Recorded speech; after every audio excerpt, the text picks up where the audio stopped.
Hello everyone, मैं विजय उपाध्याय आपका RB class में स्वागत करता हूं। आज की क्लास में बेटा हम लोग एनसीईआरटी का चैप्टर नंबर 3 विद्युत धारा जो चैप्टर है उसके न्यूमेरिकल को सॉल्व करेंगे। पीछे हम लोग दो चैप्टर के न्यूमेरिकलों को सॉल्व कर चुके हैं। एनसीईआरटी के बेटा जो न्यूमेरिकल हैं वो आपके मोस्ट इम्पॉर्टेंट है, क्योंकि board exam UP board exam में आपके एनसीईआरटी से ही क्वेश्चन बनाए जाते हैं। ठीक है ना। जितने भी न्यूमेरिकल सेट होते हैं वो आपके एनसीईआरटी के रहते हैं, तो इसलिए हमें एनसीईआरटी के न्यूमेरिकल की प्रैक्टिस करना बहुत जरूरी है। तो आपको मैं इस टाइम इसीलिए चैप्टर वाइज पूरा का पूरा न्यूमेरिकल को सॉल्व करा रहे हैं। ठीक है ना। चलिए आज की क्लास में हम लोग चैप्टर जो 3 है आपका विद्युत धारा, इसके न्यूमेरिकल को देखते हैं। ओके, चलिए पहला न्यूमेरिकल है हमारा, यहाँ पे देखिए इसको सॉल्व करते हैं। पहला न्यूमेरिकल है हमारा कि किसी कार की संचायक बैटरी का विद्युत वाहक बल 12 वोल्ट है।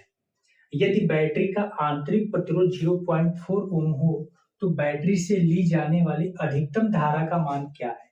देखिए मैक्सिमम धारा हमें बतानी है। अगर यहाँ पे देखिए बैटरी का विद्युत वाहक बल कितना है, चूंकि देखिए विद्युत वाहक बल, इसको शॉर्ट में हम ऐसे भी यूज कर सकते हैं। विद्युत वाहक बल कैपिटल ई इक्वल टू बेटा आपको दिया गया है 12 वोल्ट। ओके, और आंतरिक प्रतिरोध स्मॉल आर की वैल्यू दी गई है 0.4 ओम। तो बैटरी से ली जाने वाली अधिकतम धारा, तो चूंकि धारा आई इक्वल टू बेटा फार्मूला क्या होता है, capital E upon capital R plus small R, ये आपका बेटा फार्मूला होता है। लेकिन बैटरी से जब अधिकतम धारा की बात की जाती है तो अधिकतम धारा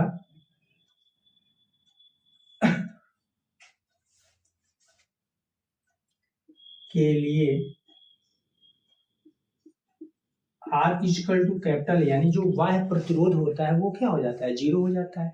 जब बाह्य प्रतिरोध आपका बेटा जीरो होगा तभी आपको बैटरी से मैक्सिमम धारा यानी अधिकतम धारा मिल सकती है। तो R इक्वल टू इसके लिए क्या हो जाएगा, अधिकतम धारा के लिए R क्या हो जाता है, जीरो हो जाता है। तो I की वैल्यू फाइंड कर लेते हैं। तो I equal to capital E की वैल्यू बेटा दिया गया है 12 और स्मॉल r की वैल्यू दिया गया है 0.4। 10 से ऊपर नीचे मल्टीप्लाई कर लीजिए तो आई इक्वल टू 120 अपॉन 4, और 4 से जब इसे कैंसिल कर लोगे तो बेटा ये आपकी वैल्यू हो जाएगी आई इक्वल टू 30 एम्पियर। यानी जो 12 वोल्ट की बैटरी है आप उससे आप मैक्सिमम धारा कितनी ले सकते हैं, 30 एम्पियर की धारा को ले सकते हैं। ठीक है ना। चलिए नेक्स्ट क्वेश्चन देखते हैं, सेकेंड नंबर।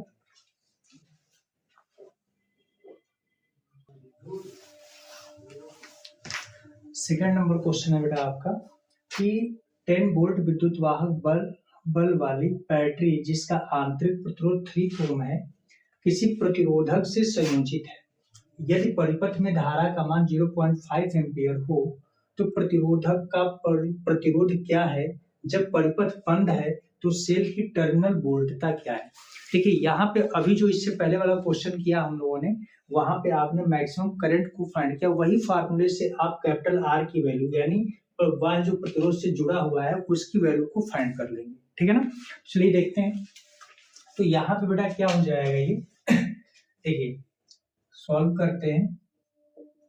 चूंकि बैटरी का विद्युत वाहक बल दिया गया है यानी कैपिटल ई इक्वल टू बेटा आपको दी गई है 10 वोल्ट। ओके, आंतरिक प्रतिरोध स्मॉल आर की भी वैल्यू आपको बेटा दी गई है 3 ओम।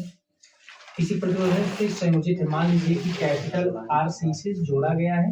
यदि परिपथ में धारा का मान दिया गया है तो परिपथ में धारा का मान आई इक्वल टू कितना है बेटा 0.5 एम्पियर। तो आपसे कहा गया है कि प्रतिरोध क्या होगा, तो प्रतिरोध आर आपको फाइंड करना है। और जब परिपथ बंद है तो सेल की टर्मिनल वोल्टता यानी V की वैल्यू को भी हमें क्या करना है, फाइंड करना है। तो अब देखिए जैसे बात करते हैं, चूंकि I इक्वल टू फार्मूला आपका क्या होता है, capital E upon capital R plus small r। यहाँ पे यानी कुल विद्युत वाहक बल बटे में कुल प्रतिरोध होता है।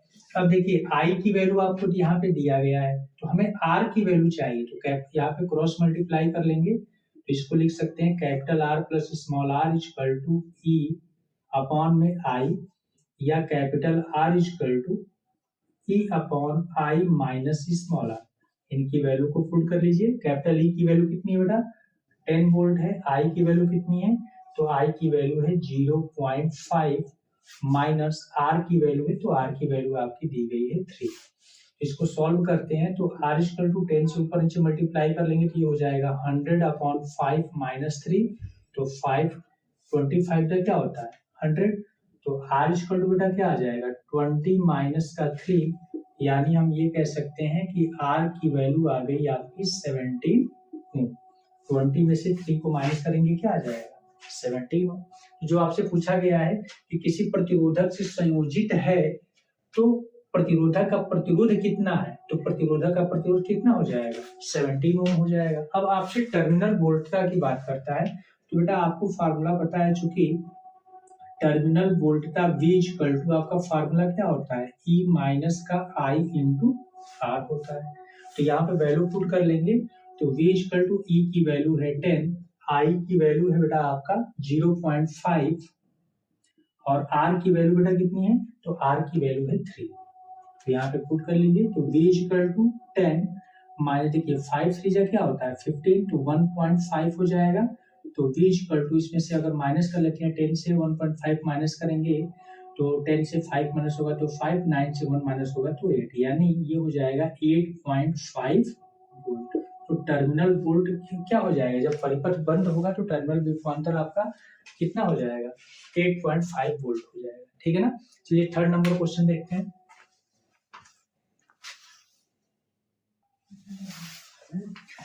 देखिए बेटा थर्ड नंबर क्वेश्चन है आपका कि कमरे के ताप 27 डिग्री सेल्सियस पर किसी तापन अवयव का प्रतिरोध 100 ओम है। यहाँ पे चलिए देखते हैं, यानी इसका मतलब ये दिया गया है कि 27 डिग्री सेल्सियस पर तापन अवयव का प्रतिरोध यानी 27 डिग्री सेल्सियस पर R27 यानी 27 देखो यहाँ पे लिखने का मतलब बेटा ये है 27 डिग्री सेल्सियस पर इसका प्रतिरोध कितना है बेटा तो 100 ओम है। ओके। अब वो कह रहा है कि यदि तापन अवयव का प्रतिरोध 117 ओम हो तो अवयव का ताप क्या होगा। तो यहाँ पे हम लिख लेते हैं माना कि स्मॉल t डिग्री सेल्सियस पर तापन अवयव का प्रतिरोध यानी RT इक्वल टू कितना है तो 170 ओम आपको दिया गया है। ओके। यहाँ पे देखिए आपको दिया गया है कि प्रतिरोध के पदार्थ का ताप गुणांक, तो प्रतिरोध के बेटा पदार्थ का ताप गुणांक आपको यहाँ पे दे दिया गया है। ताप गुणांक यानी अल्फा इक्वल टू कितना है तो 1.70 इंटू 10 की पावर माइनस 40 और प्रति डिग्री सेल्सियस 40 ये नहीं माइनस का 4 है -4 डिग्री प्रति सेल्सियस है। ओके। यहाँ पे ये वैल्यू दिया गया है तो आपको बेटा ये बताना है कि T डिग्री सेल्सियस यानी कितने टेम्परेचर पर आपका ये फार्मूला यानी ये जो रेजिस्टेंस है प्रतिरोध है उसका वो वैल्यू इतनी हो जा रही है। तो आपको बेटा पता है कि चूंकि अल्फा इक्वल टू एक फार्मूला आपका होता है अल्फा इक्वल टू हमने पढ़ा है RT माइनस यानी जितने टेम्परेचर पे आपको रेजिस्टेंस को फाइंड करना है वो और जितने रेजिस्टेंस पे आपको वैल्यू दी गई है अब अपॉन में क्या हो जाएगा तो R27 और ब्रैकेट में T माइनस का क्या होता है बेटा T माइनस का आपका जो टेम्परेचर पे आपका रूम टेम्परेचर दिया गया है यानी 27। अब यहाँ पे इसी फार्मूले से हम क्या करते हैं कि वैल्यू को जब पुट करते हैं तो आपकी वैल्यू हमें निकालना है T की वैल्यू। तो यहाँ पे क्रॉस मल्टीप्लाई कर लेंगे तो हो जाएगा T minus 27 equal to RT minus R27 upon alpha into R27। तो यहाँ पे चलिए इसकी वैल्यू को रखते हैं। देखिए T माइनस 27 इक्वल टू देखिए RT की वैल्यू तो RT की वैल्यू हम लोग के पास कितनी है 117 माइनस R27 तो R 27 डिग्री सेल्सियस पर टेम्परेचर इसका रेजिस्टेंस कितना है तो 100 है अपॉन अल्फा की वैल्यू कितनी है बेटा, आपका जो ताप गुणांक दिया गया है वो कितनी है, तो अल्फा की वैल्यू है आपकी 1.70 इंटू 10⁻⁻4 इंटू R27 मतलब यानी कि 100, ठीक है ना। 27 डिग्री पर डिस्टेंस कितना है आपका 100 है। इसको सॉल्व करो बेटा तो t माइनस 27 इक्वल टू 117 से 100 माइनस होगा तो यहाँ पे क्या आ जाएगा 17 अपॉन, अब देखिए एक पॉइंट और आप पीछे ले लेंगे तो ये हो जाएगा 17.0 इंटू 10⁻⁻5 इंटू क्या हो जाएगा बेटा 100। ओके, देखिए 17 से ये 17 कैंसिल हो जाएगा। अब इसको आप सॉल्व करोगे तो t माइनस 27 इक्वल टू ये हो जाएगा 1 अपॉन, देखिए 100 से 100 का मतलब क्या होता है 10⁻², ओके, और 10⁻² में से 10⁻² प्लस 2 है और यहाँ पे 10⁻⁻5 है, तो प्लस माइनस क्या होता है माइनस, यानी पावर को ऐड करेंगे तो माइनस में हो जाएगा और -5 + 2 यानी माइनस का 3 हो जाएगा। तो 1 अपॉन 10 की पावर क्या जाएगा बेटा माइनस का 3, इसको ऊपर ले जाएंगे तो t माइनस 27 इक्वल टू ये ऊपर जाएगा तो ये कितना हो जाएगा 10⁻³ पॉजिटिव हो जाएगा, या t इक्वल टू 10⁻³ का मतलब कि 1000 प्लस 27, तो t की वैल्यू बेटा कितना आ जाएगा 1027 डिग्री सेल्सियस, यानी 1027 डिग्री सेल्सियस पे आपकी जो वैल्यू है यानी रेजिस्टेंस कितना हो जाएगा आपका 170 ओम हो जाएगा। ओके, चलिए नेक्स्ट क्वेश्चन देखते हैं 4 नंबर।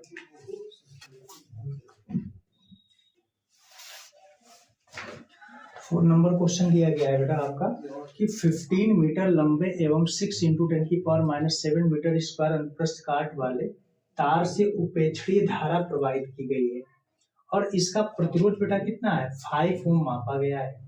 प्रायोगिक ताप पर तार की पदार्थ की प्रतिरोधकता क्या होती है, प्रतिरोधकता को हम किससे इंडिकेट करते हैं रो से इंडिकेट करते हैं। चलिए इसे सॉल्व करते हैं। तो आपको बेटा देखिए जो जो क्वेश्चन में डेटा दिया गया उसको पहले नोट करते रहिए। 15 मीटर लंबे, तो तार की लंबाई कितनी है आपकी, तार की लंबाई L इक्वल टू बेटा आ गया आपका 15 मीटर। तार का अनुप्रस्थ काट का क्षेत्रफल यानी A इक्वल टू आपको दिया गया है 6 इंटू 10⁻⁻7 मीटर स्क्वायर और आपसे कहा गया है कि इसका प्रतिरोध कितना मापा गया है 5 ओम, यानी R की वैल्यू कितनी है बेटा 5 ओम है। तो आप प्रतिरोधकता बतानी है यानी रो की वैल्यू को फाइंड करना है। ये तो बहुत सिंपल क्वेश्चन है, हाई स्कूल में भी इस क्वेश्चन को ऐसे क्वेश्चनों को सॉल्व किया गया है। क्योंकि रो इक्वल टू बेटा क्या होता है, तो रो इक्वल टू आपका फार्मूला क्या हो जाता है RA अपॉन में L हो जाता है। ओके, तो यहाँ पे हम क्या करते हैं कि फार्मूले पे अगर डेटा को सब रख देते हैं तो रो इक्वल टू R की वैल्यू बेटा क्या होती है 5, A की वैल्यू कितनी दी गई है 6 इंटू 10⁻⁻7 और L की बेटा वैल्यू है 15। ओके, तो देखिए 5 3 जा क्या हो जाएगा 15 और 3 2 जा 6, यानी रो की वैल्यू क्या आ गई 2 इंटू 10⁻�7 और यहाँ पे इसका यूनिट क्या होता है, तो यूनिट बेटा इसका हो जाएगा ओम मीटर, यानी रो की वैल्यू आ जाएगी 2 इंटू 10⁻⁻7 ओम मीटर। ओके, चलिए नेक्स्ट क्वेश्चन देखते हैं 5 नंबर।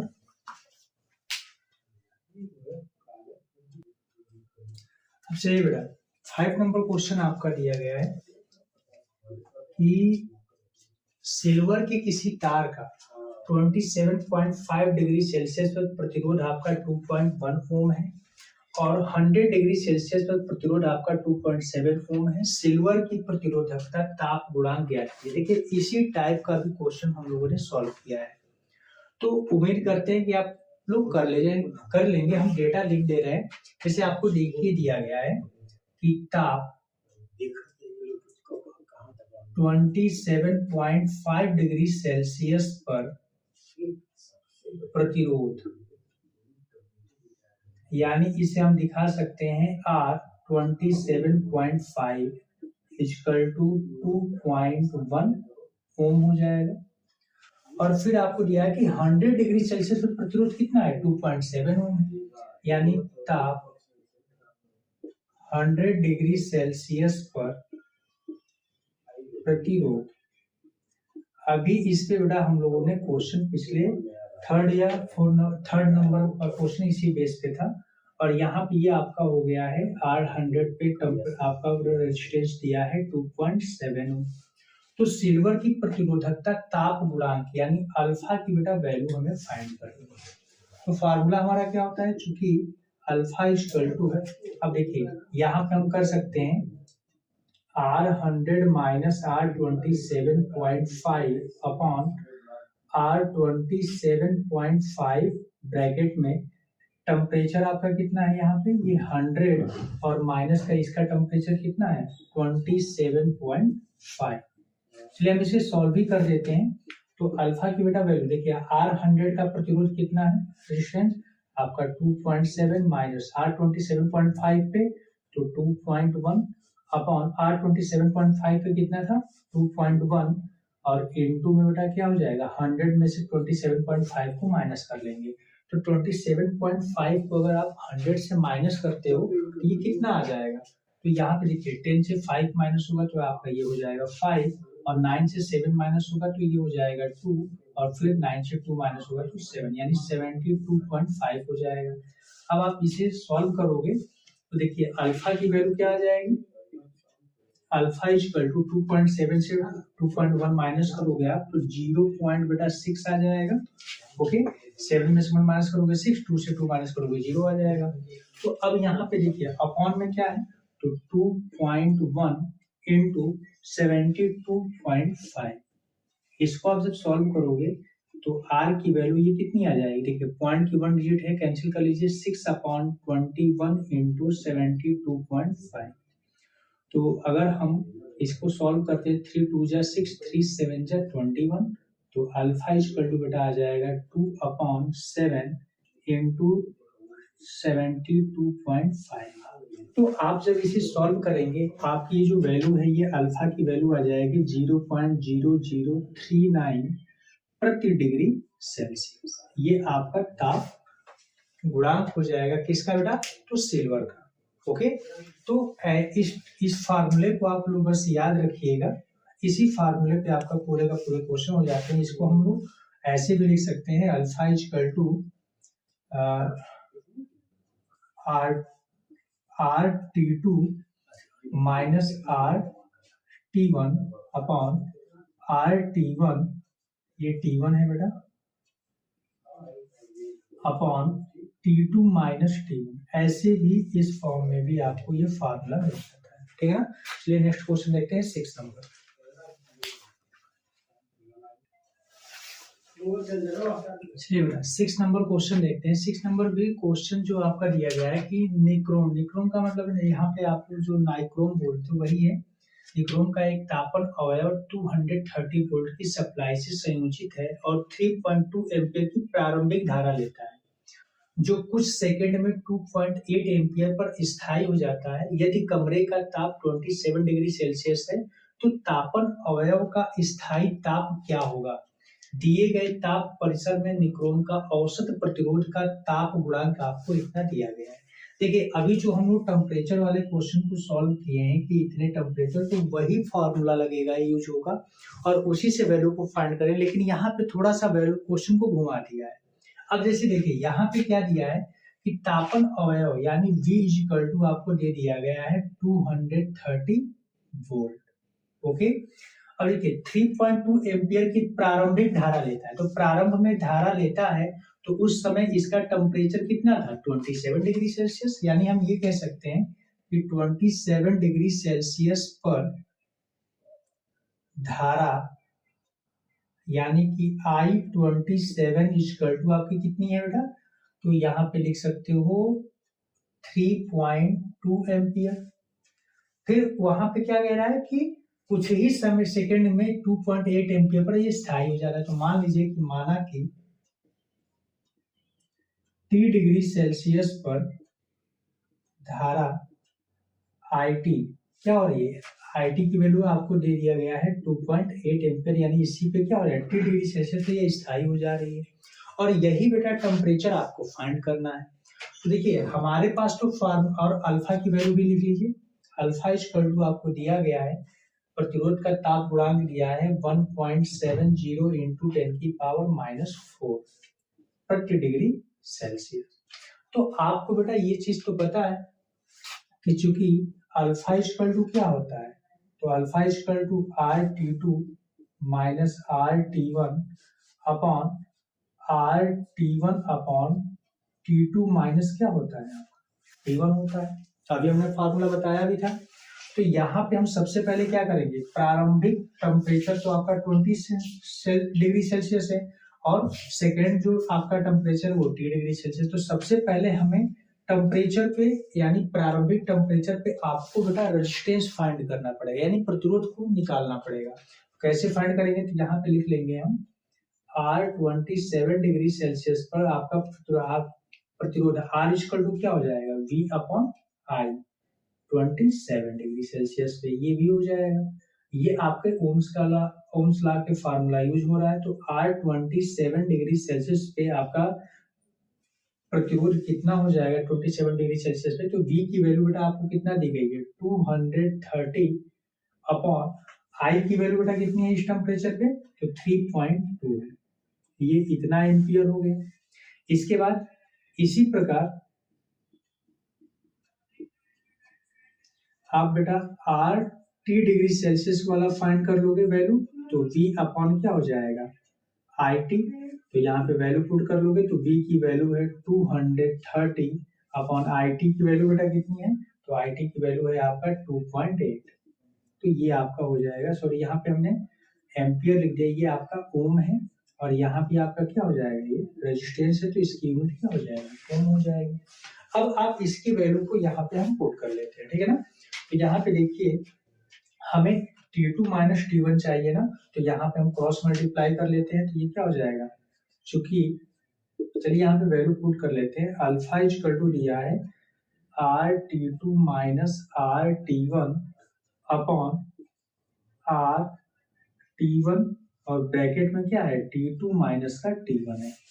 तो यहाँ पे अगर आप वैल्यू को बेटा पुट करते हो तो ये वैल्यू कितनी हो जाएगी, तो देखिए अल्फा की वैल्यू कितनी है, तो अल्फा की वैल्यू आपको दिया गया है 1.70 इंटू 10⁻⁻⁴ इक्वल टू R22। देखिए R22 हम का मतलब है कि फाइनल वाला, तो 30 डिग्री सेल्सियस पे हमने रेजिस्टेंस कितना फाइंड किया है, तो 230 अपॉन 2.8 माइनस RT1 यानी प्रारंभिक में, तो प्रारंभ में आपका कितना था, तो यहाँ पे वैल्यू हम लोगों ने फाइंड किया है 230 अपॉन 3.2 और अपॉन में RT1 है फिर से, तो यहाँ पे क्या हो जाएगा 230 अपॉन 3.2 और ब्रैकेट में है बेटा आपका T2 जिसकी वैल्यू को फाइंड करना है और T1 यानी रूम टेम्परेचर आपको दिया गया था, रूम टेम्परेचर कितना है आपका 27 डिग्री सेल्सियस।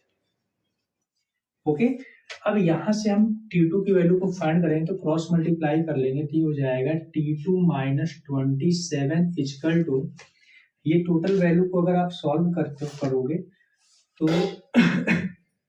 देखिए कितनी आ जाएगी 230 अपॉन 2.8 माइनस 230 अपॉन 3.2, आप एलसीएम लेके सॉल्व कर सकते हो और यहाँ पे आपकी वैल्यू क्या हो जाएगी 230 अपॉन 3.2 और यहाँ पे आपका बेटा मल्टीप्लाई हो जाएगा 1.70 इंटू 10⁻⁻⁴। ओके, तो इसके आगे जब हम सॉल्व करते हैं तो देखिए आप यहाँ पे क्या कर सकते हो, इसकी वैल्यू को सॉल्व करने के लिए आप पॉइंट के वर्ड 10 से ऊपर नीचे मल्टीप्लाई कर लो, 28 होगा, ये 32 बन जाएगा, 2300 आपका आएगा जो उसको कॉमन कर लोगे। अब फिर एलसीएम लेके सॉल्व करोगे, उससे नीचे आपका ऊपर नीचे कैंसिल होगा, 2300 से 2300 भी कैंसिल हो जाएगी, बहुत छोटी वैल्यू बन जाएगी। तो आपकी लास्ट जो वैल्यू आएगी सॉल्व जब करोगे आप तो इसकी वैल्यू बेटा आ जाएगी T2 माइनस 27 इक्वल टू 840.347। आप लोग इसे सॉल्व कर लीजिएगा तो T2 इक्वल टू क्या आ जाएगा 27 को आप उस साइड भेजोगे तो 840.347 प्लस 27 और जब आप इसे ऐड कर लोगे तो T2 इक्वल टू आपकी बेटा वैल्यू हो जाएगी 867.347 डिग्री सेल्सियस।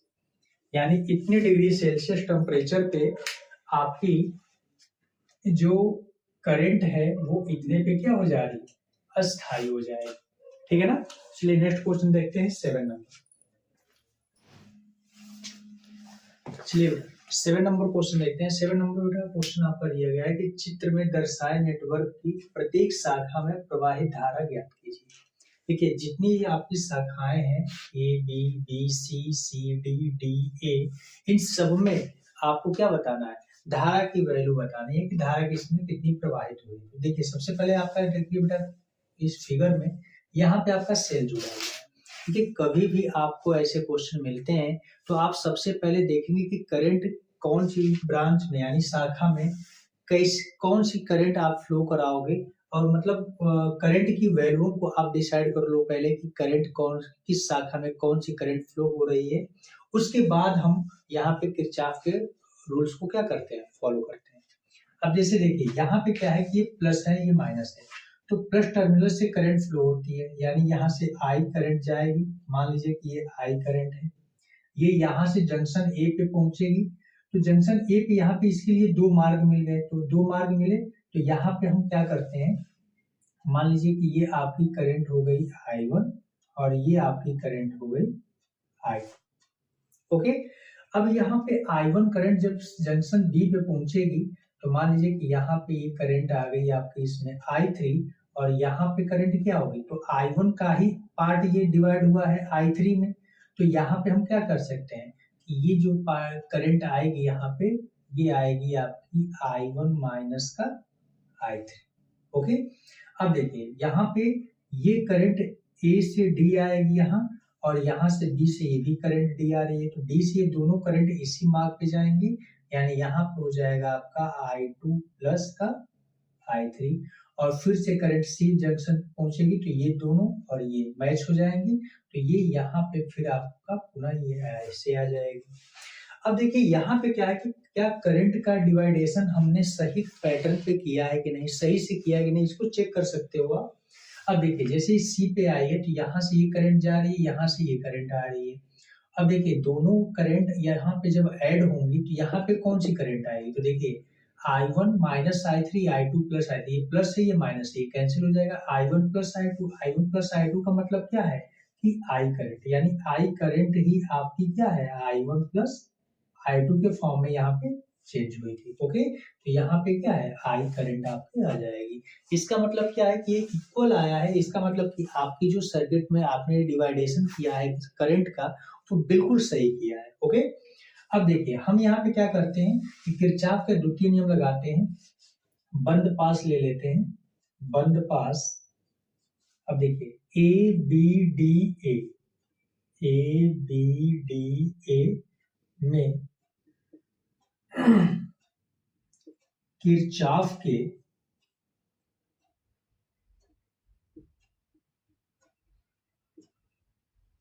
द्वितीय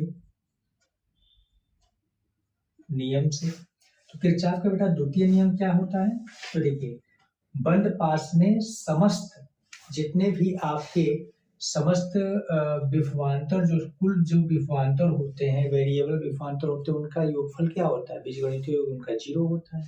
तो यहाँ पे हम क्या करते हैं वैल्यू को देखते हैं। आप ए से बी जा रहे हो तो ए से बी जाने में आप क्या करोगे, I1 इंटू रेजिस्टेंस। देखिए करंट और रेजिस्टेंस का जो मल्टीपल होता है वो क्या होता है, विभव ही है, तो इसीलिए यहाँ पे विभव बोला जाता है। और किरचॉफ का बेटा अगर जो बच्चे किरचॉफ के रूल्स को अभी नहीं समझ पाए हैं तो उनके लिए मैंने वीडियो किरचॉफ पे हमने बनाया, उसको आप लोग देख सकते हैं। ठीक है ना।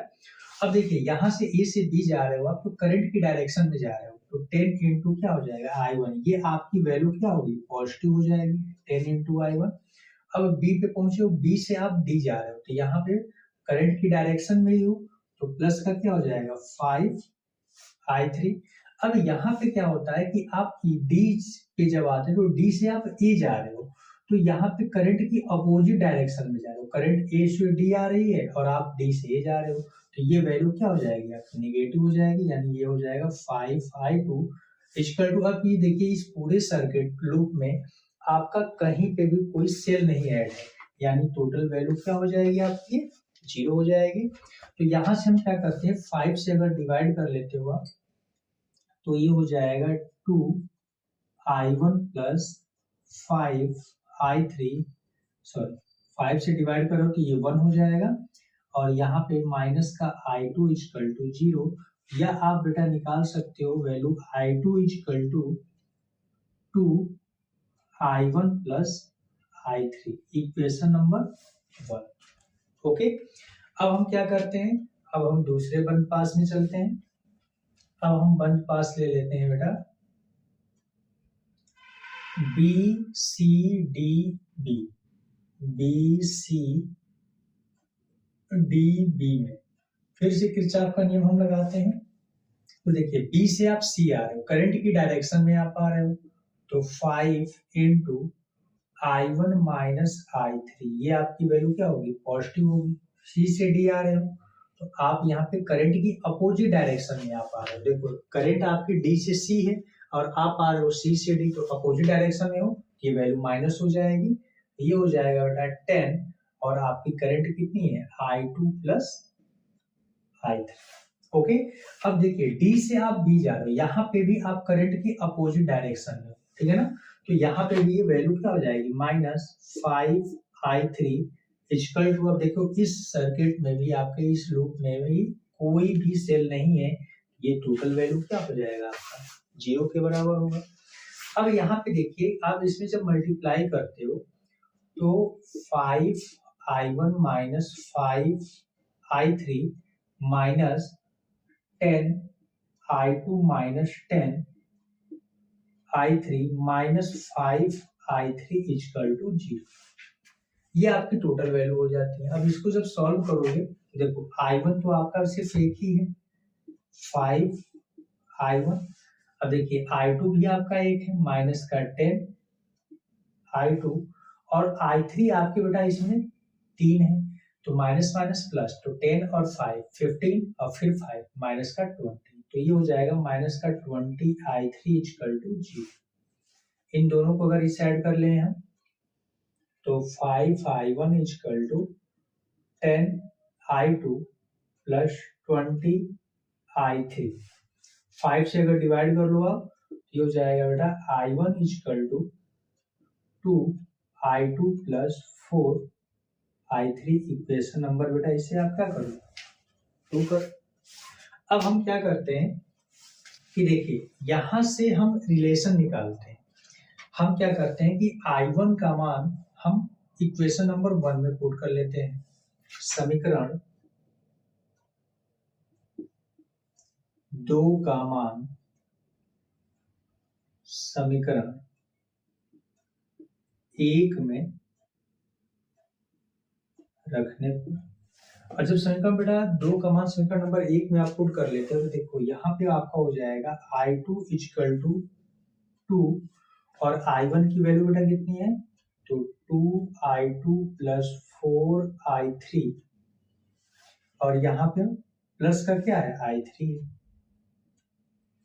तो इसको सॉल्व करोगे तो ये बेटा हो जाएगा आपका i2 इक्वल टू 2 2 जा 4i2 प्लस 4 2 जा 8i3 और प्लस का i3, यानी आप जब इसको इस साइड लाओगे तो ये हो जाएगा i2 minus 4i2 equal to 8 और 1 9i3, तो ये माइनस कर लोगे बेटा तो ये क्या हो जाएगा, ये आपका हो जाएगा माइनस का 3i2 इक्वल टू 9i3, तो 3 3 जा क्या होता है 9, तो ये हो जाएगा बेटा i2 इक्वल टू माइनस का 3i3, इक्वेशन नंबर 3।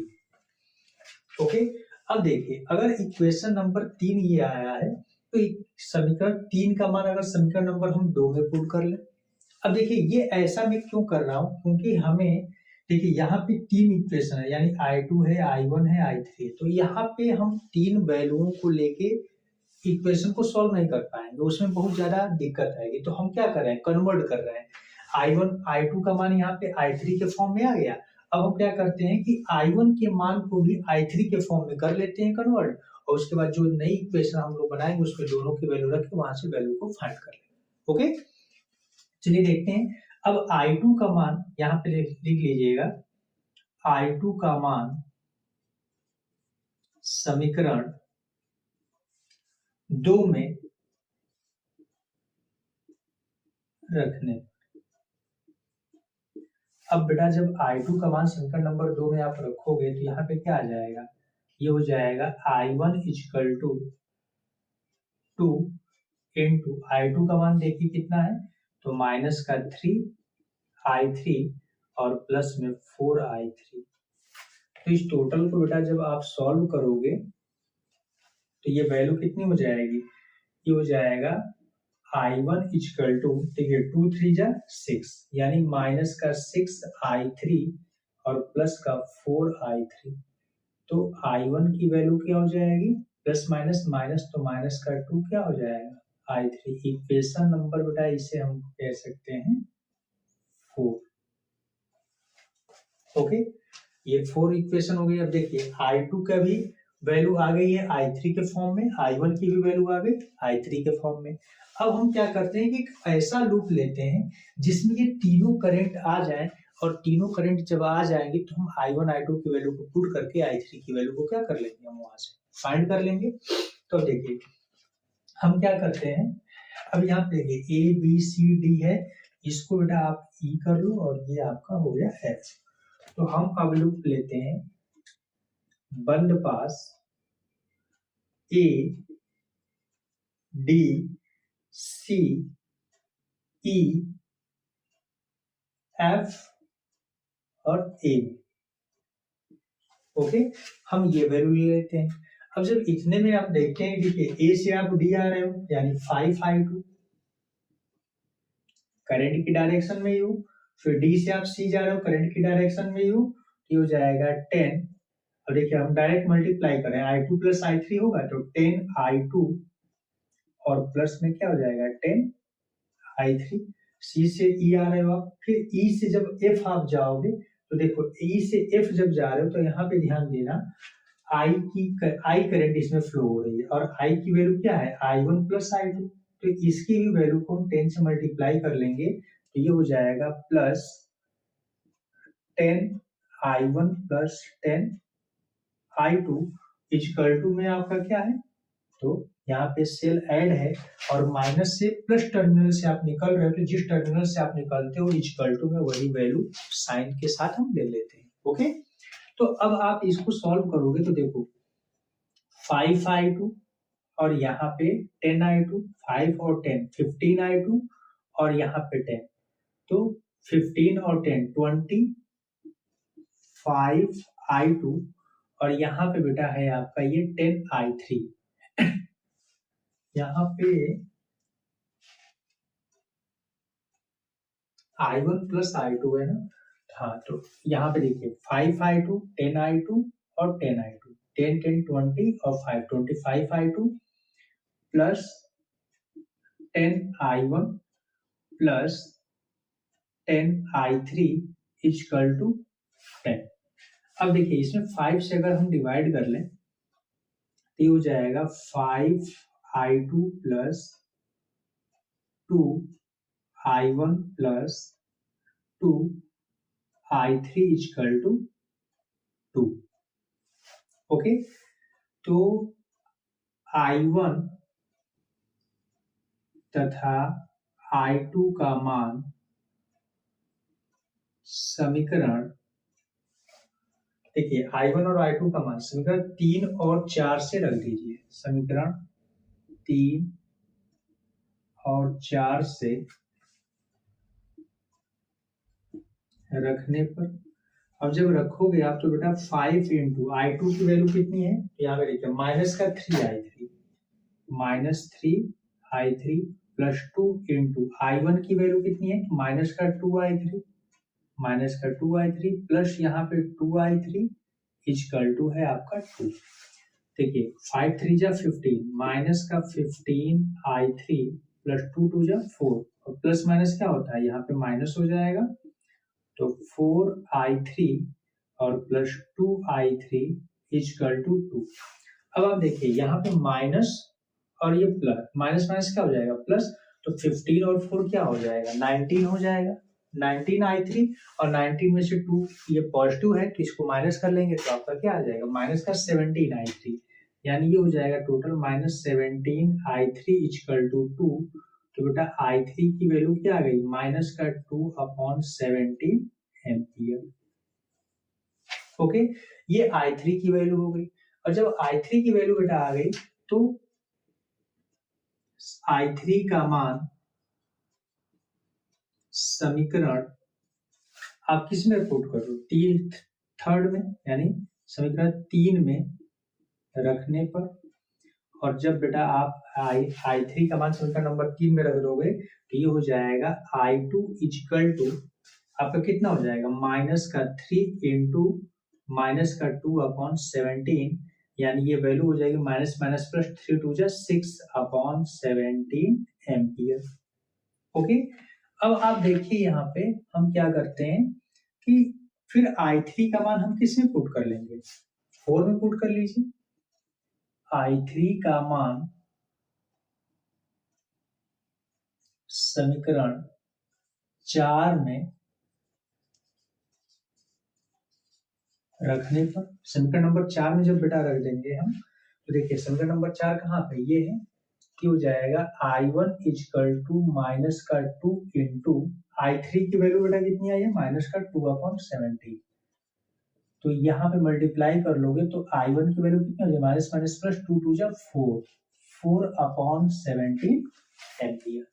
तो देखिए यहाँ पे हमने क्या किया कि i1 i2 और i3 तीनों की वैल्यू हमें मिल गई। अब आपकी बात है कि प्रत्येक शाखा में हमें धारा को बताना है तो आप एक एक शाखा को लीजिए और देखिए उसमें कौन कौन सी धारा है उसको आप बताते चलिए।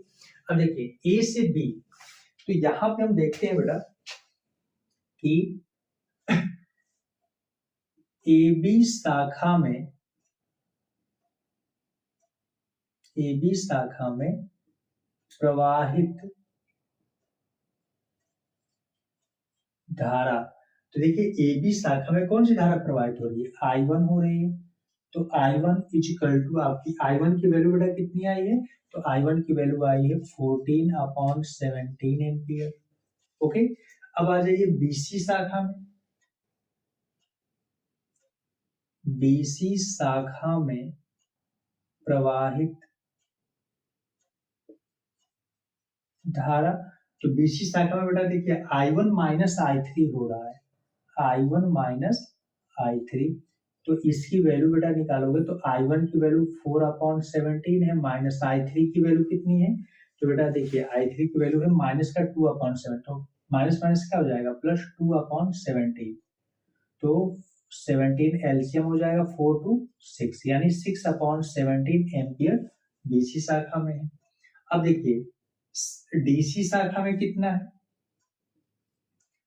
डीसी शाखा में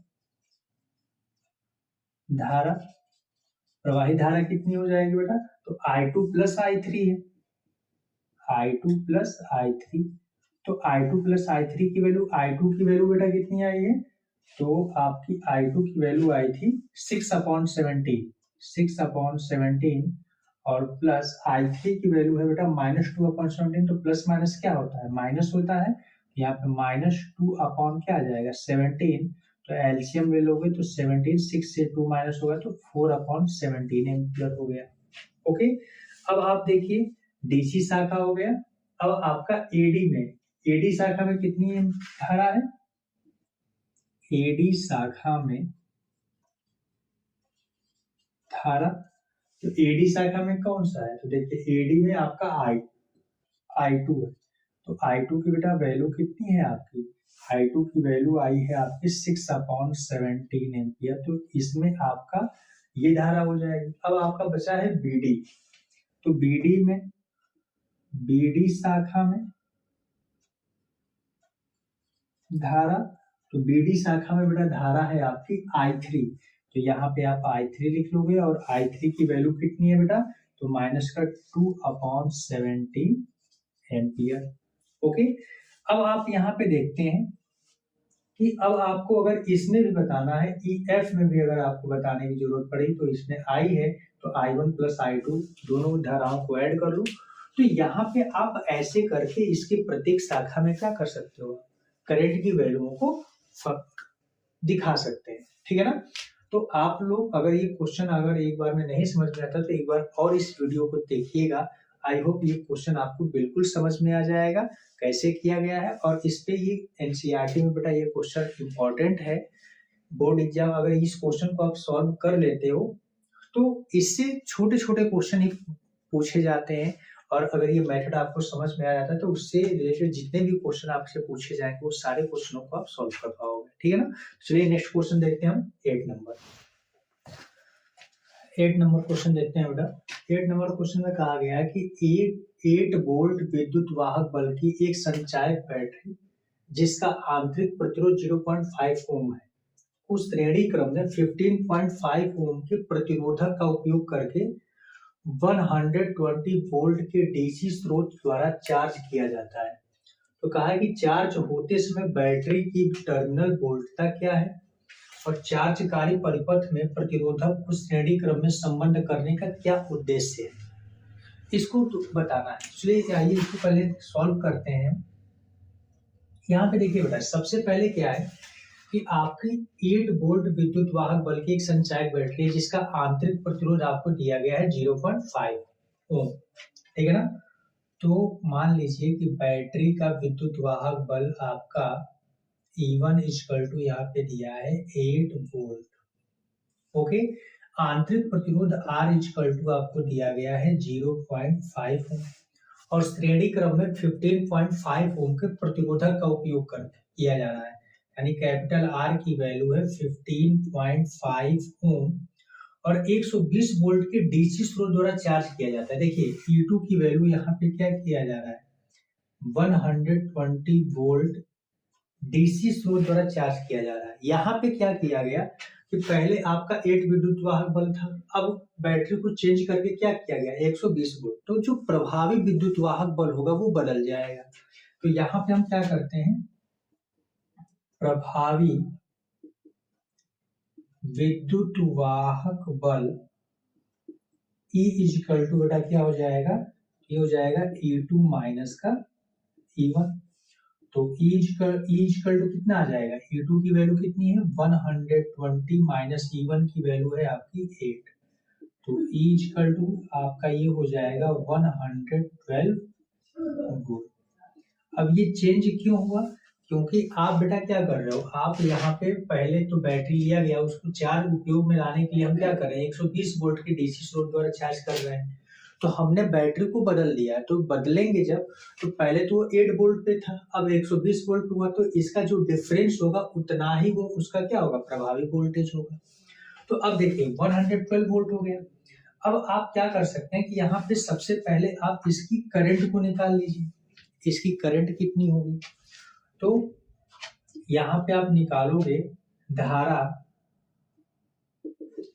I इक्वल, इसमें सप्लाई कितना दे रहा है करंट का, देखिए I इक्वल टू क्या होगा E upon capital R plus small r से, यहाँ से आप I निकालोगे तो I equal to capital E की वैल्यू है 112 अपॉन R की वैल्यू है 15.5 प्लस स्मॉल r की बेटा वैल्यू है 0.5।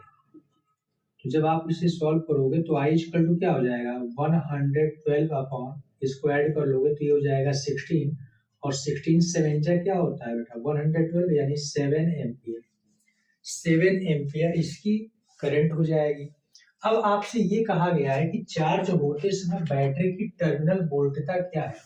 देखिए हमने क्या किया कि बैटरी को चेंज किया है, तो टर्मिनल वोल्टता आपकी क्या हो जाएगी, बढ़ जाएगी, और जब टर्मिनल वोल्टता बढ़ेगी, टर्मिनल क्या निकालना है, टर्मिनल वोल्टता अगर हमें फाइंड करना है तो यहाँ पे हम लिख लेंगे terminal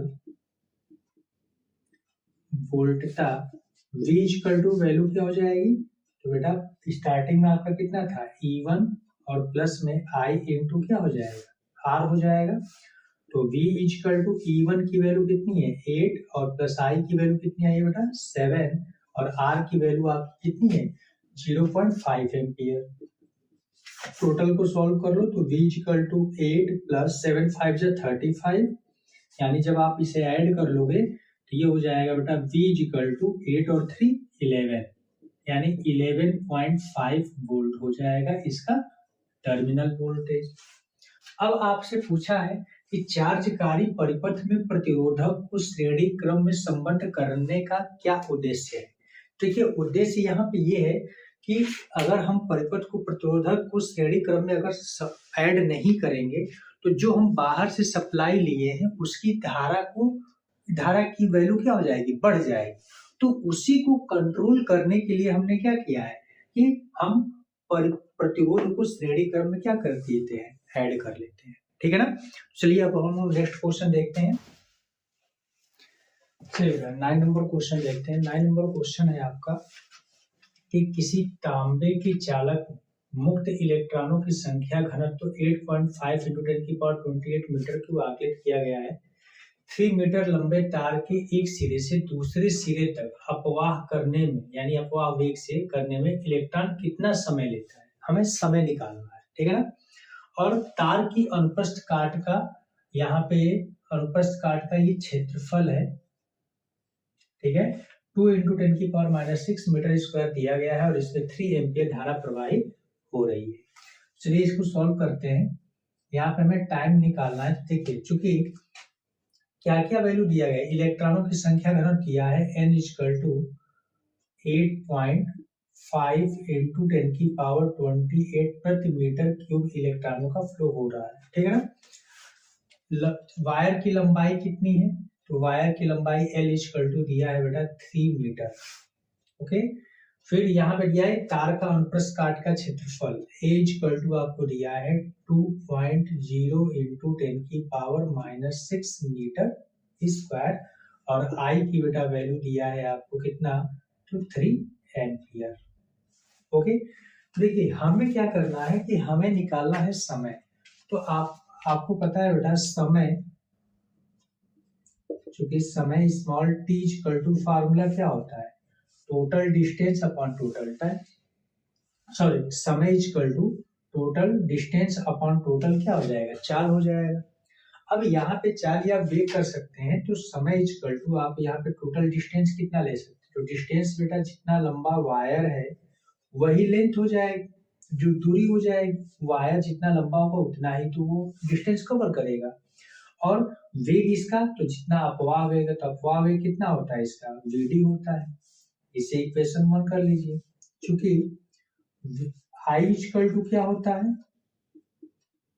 I equal to formula होता है NEA VD, ओके। तो यहाँ से VD की अगर वैल्यू आप फाइंड करते हो तो VD इक्वल टू क्या हो जाएगा I अपॉन NEA।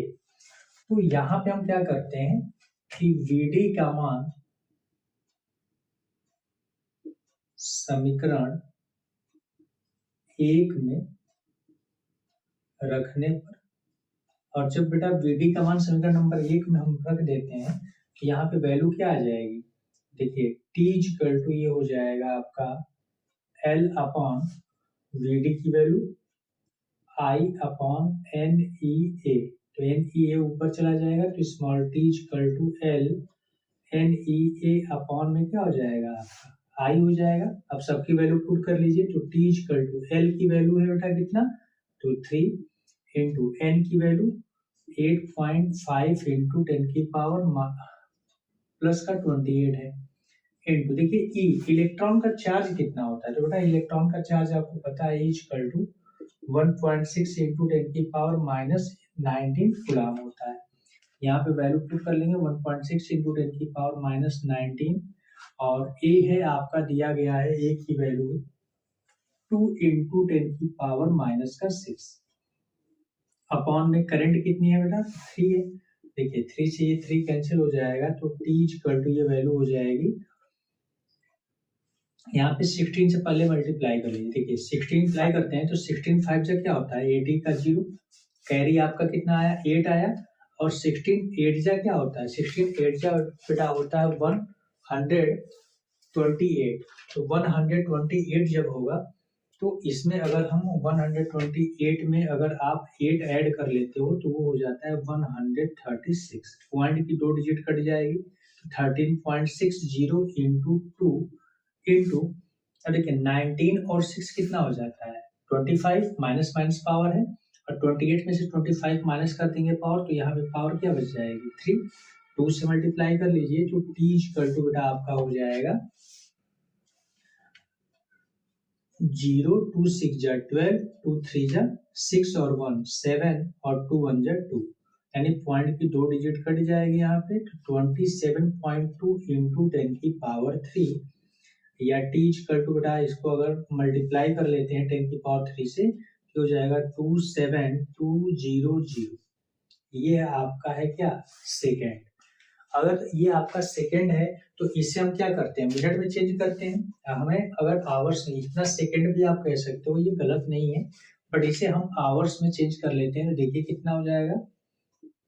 तो 1 मिनट में बेटा 60 क्या होता है सेकेंड होता है, तो 60 से अगर हम डिवाइड कर लेंगे तो 27,200 अपॉन में क्या हो जाएगा 60, 0 से 0 कैंसिल हो जाएगा। 6 से अगर हम डिवाइड कर देते हैं तो यहाँ पे क्या आता है, तो देखिए ये हो जाएगा 6 4 जा 24, 3 बचेगा और 2 32 हो गया, 6 5 जा 30 और ये 0 है, तो यहाँ पे क्या हो जाएगा 6 5 जा 30, 2 बचा है 20 हुआ है, तो अगर हम यहाँ पे 20 हो गया तो यहाँ पे हम कितनी बार ले सकते 6 3 जा 18, फिर पॉइंट, फिर 3 3 ये आता चला जाएगा, तो इसको आप कैंसिल कर लोगे तो ये क्या हो जाएगा, इतना ये मिनट हो गया।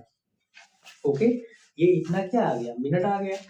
अब हम क्या करते हैं इसको आवर्स में चेंज करते हैं, तो ये हो जाएगा 453.33 अपॉन ये बेटा हो जाएगा 60, ये आपका आवर्स हो गया। अब इससे डिवाइड करते हैं तो t इक्वल टू ये आपका बेटा हो जाएगा कितना, देखिए 0 से अगर इसमें डिवाइड कर लोगे तो आप तो 45.333 अपॉन 6 हो जाएगा आवर्स।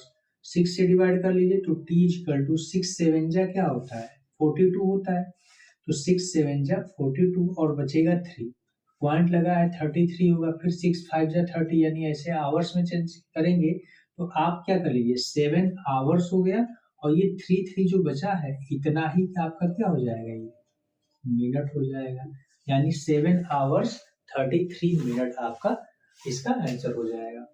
चलिए देखिए अब इस चैप्टर का बेटा हम लोग का ये लास्ट क्वेश्चन था जो न्यू एनसीईआरटी बुक आई है, इसमें 9 क्वेश्चन ही आपको रखा गया है। तो आपने इस पूरे कंप्लीट वीडियो में आपने टोटल क्वेश्चनों को हम लोगों ने सॉल्व कर लिया। आप लोग इसे अच्छे से प्रैक्टिस करिए और नेक्स्ट वीडियो में हम लोग लेसन 4 के साथ मिलेंगे। लेसन 4 के भी हम लोग एक ही वीडियो में पूरे के पूरे न्यूमेरिकल को कवर करेंगे, ठीक है ना। और बोर्ड एग्जाम आपका फरवरी से लास्ट फरवरी में स्टार्ट हो जाएगा, तो आप लोग बेटा बेहतर से अपनी प्रैक्टिस करिए, तैयारी करिए, और देखते हैं जनवरी में ही आपका पूरा का पूरा फिजिक्स के जो एनसीईआरटी के न्यूमेरिकल है उसको मैं कवर करा दूंगा। तो प्रैक्टिस करते रहिए, और अगर वीडियो आपको बेटा समझ में आ रही है, पसंद आ रही है, आपको मेरा पढ़ाया हुआ बिल्कुल सही तरीके से समझ में आ रहा है, तो प्लीज़ इसे लाइक करिए, सब्सक्राइब करिए और शेयर करिए। थैंक यू बेटा।